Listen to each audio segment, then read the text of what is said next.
Hi guys! Welcome! Nandito na naman kami sa Bintan Islands, Indonesia. So, just arrived kami. Yan. So, dediretso kami sa food court at kakain muna ng breakfast. Yan. Yan yung mga pagkain nila dito. Ang sasarap, di ba? Okay, so let's eat guys. Ayan. Itong pagkain ko ngayon. Sarap. Mukhang masarap, di ba?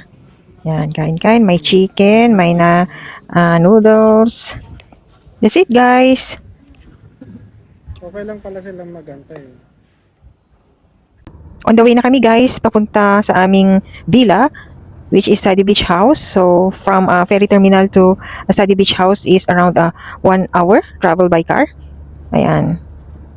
Tinanong pala kami ng driver kung may gusto pa kaming puntahan kasi masyado pa namang maaga para sa check-in. 3 p.m. kasi yung check-in namin eh. So, eto, dinala muna kami sa coffee plantation. Ito ang welcome drink nila. It's a turmeric drink. Ayan, maliit lang siya guys na coffee shop. Ayan, nag-register muna kami dito. Then, ito, tinur na kami ng guide. Ayan, educational tour daw sa plantation nila ng local coffee. At the lower ground. Yeah, lower ground, yeah. Actually, for the Arabica coffee, it's more suitable if we plant it at the higher ground. It needs high altitude. Here in Bintan, don't have high altitude. Actually, it's more suitable for Robusta coffee. Robusta, yeah. But if we plant here, it still can grow, can produce a berry, but the quantity will be less. Yeah. It's not too much. Ayan guys, panay-yaya lang ako pero parang wala naman akong naiintindihan. Otherwise, the leaf will be dry like this. This one, the tree under direct exposure of the sunshine. So you can see less berry or the leaf will be drying, something like that. Traditional rose. Yeah. Traditional. Here's the berry after we collecting. This one about 1 month ago. We collecting.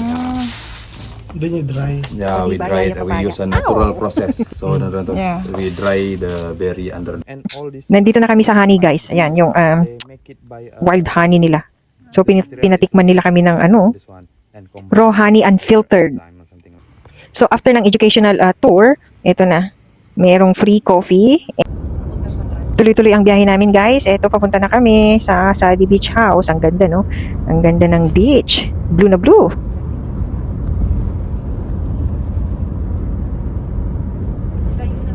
And finally, arrive at Sadi Beach House. Yan, check-in na kami. Check-in kami. Yan.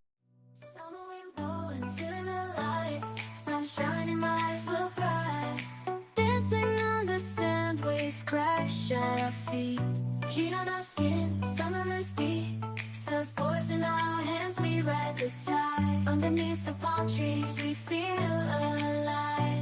Summer vibes, reaching for the sky. Ayan ang reception nila. And then, open siya. Restaurant.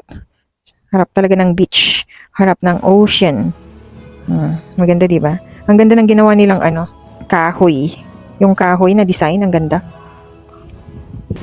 Ayan, papunta na kami sa villa namin, sa room namin. Ayan. Hinatid kami ng mga receptionist.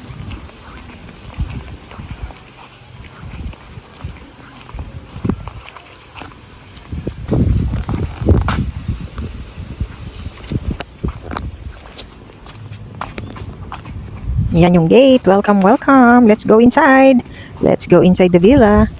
Alam niyo ba mali yung napasukan ko dito? Doon ako sa kabila dumaan. Dapat doon pala sa unahan kanina. Ito, ayan. Tignan nyo guys. Hindi na ako makapasok. Ayan. Tour. Dito ba? Ayan, tapos lumabas ako. Mali pala. Hindi na ako makapasok. Mabigat-bigat din yung upuan. Ayan, oh. Ayun, oh. Uy. Hindi ko mabuhat yung lamesa.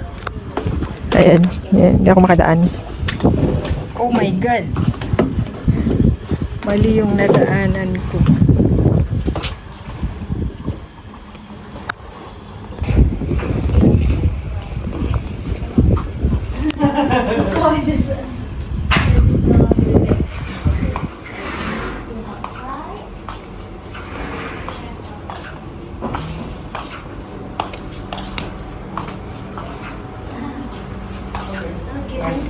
Thank you.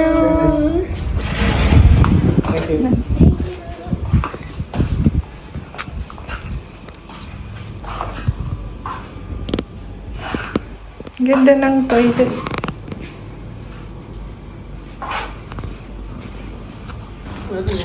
Yan, chill muna kami guys. Yan overlooking the ocean. Di ba? Ang sarap. Sarap din mag-me time paminsan-minsan, di ba? Yan ba yung minimal views? Di ba may minimal views dito? Ay, ano yung part lang din yan ng ano. Yan? Hotel may hotel din yung part kaya lang ko. Medyo mahal na yun. So, kasi mag-prepare ka pa yan.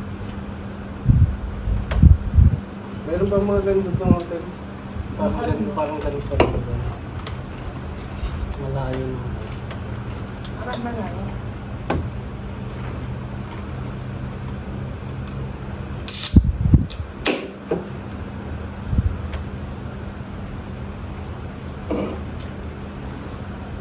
Dito na yun.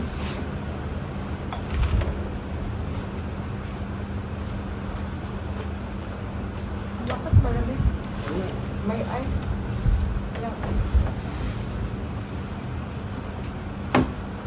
Pwede na yan. Patayo naman. Pang reels ko din. Pang reels. Video.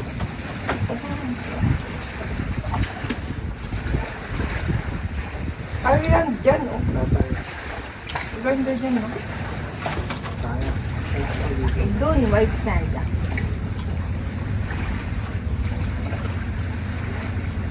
Mga lokal din siguro pumupunta.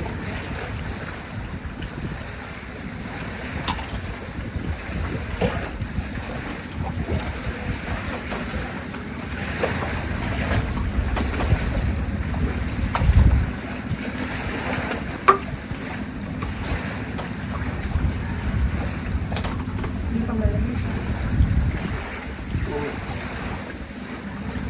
White na lang. Hindi meron. Nagandang lang. Oo, ang bahay pala. Ito pangalan na tayo. C1 niya eh. Ito C2. Tapos dun sa kabila meron din, no? Yun ano yan. Mas mura doon. Walang, mas mura doon. Kasi wala silang view. Kailangan mo Garden lang. Garden. pipiliin mo yung may view pa na. Yung view kayo, kasi mahal yan. Nandun nakalagay. Sea view ba yan?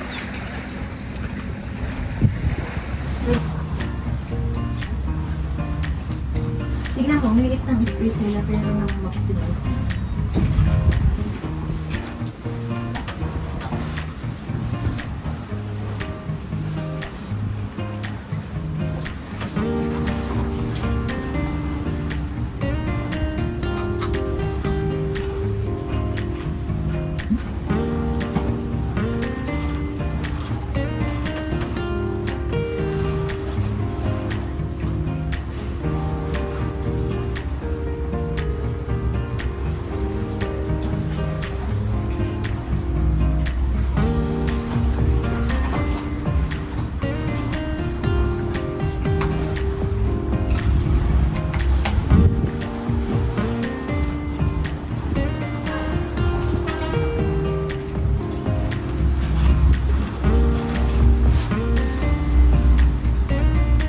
Ayan, chill muna kami.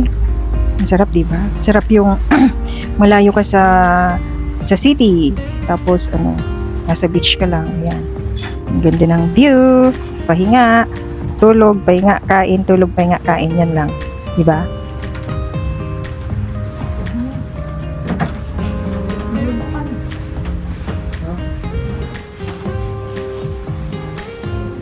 Ayan guys, lumabas muna kami para mag-swimming. Ayan, night swimming. After nga ng night swimming namin, magdi-dinner naman kami. Alam mo dito sa Indonesia, parang ang haba ng oras ng araw. Ayan, yung swimming pool, infinity pool. Ayan, parang kami lang ang lalangoy. Si Alan lang pala, hindi ako lalangoy. Ang ganda, di ba? Solong-solong. Parang ang lalim ng ano nila, swimming pool. Malalim.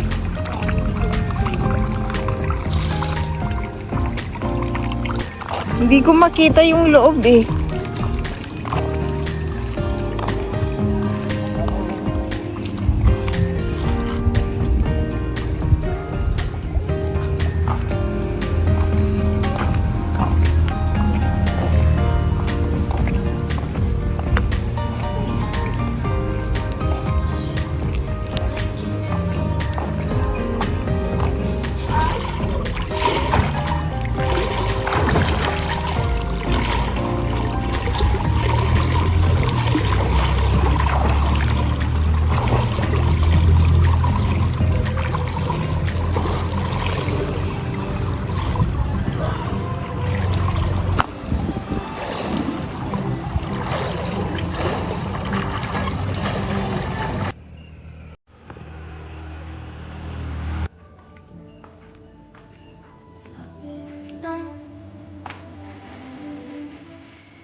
So guys, after dinner na namin, bumalik na kami sa villa. Ayan, parang hindi na ako makalakad. Busog na busog ako, di ba? O, di ba? Parang ang bigat ng katawan. Ayan, oh. Ayan, back to villa. In fairness, walang lamok. Walang lamok sa villa, guys. Ang galing, no? Kahit ano siya. Maraming halaman pero walang lamok. Ayan, back to villa kami. So, good night na. Pahinga na ulit. Yan.